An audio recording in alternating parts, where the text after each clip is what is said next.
भारत आणि पाकिस्तान यांच्यातील युद्धविराम सहमतीनंतर आज पुन्हा भारत आणि पाकिस्तान यांच्यात DJMO अर्थात लष्करी कारवाई महासंचालक स्तरावर चर्चा झाली। या चर्चेचा तपशील अद्याप हाती आलेला नाही। दरम्यान दोन्ही देशांदरम्यान कोणत्याही मध्यस्थामार्फत चर्चा होणार नाही, तसंच राष्ट्रीय सुरक्षा सल्लागार स्तरावर चर्चा झालेली नाही, असंही भारतानं स्पष्ट केल्याचं सूत्रांनी सांगितलं।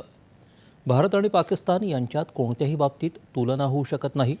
पाकिस्तान पुरस्कृत दहशतवादाच्या झळा भारत सोसत असून यापुढं गोळीबाराला त्याहीपेक्षा वरचढ असं प्रत्युत्तर देण्यात येईल, अशी भारताची भूमिका असल्याचं समजतं। सिंधू जलकरारावरची स्थगिती अद्याप कायम आहे।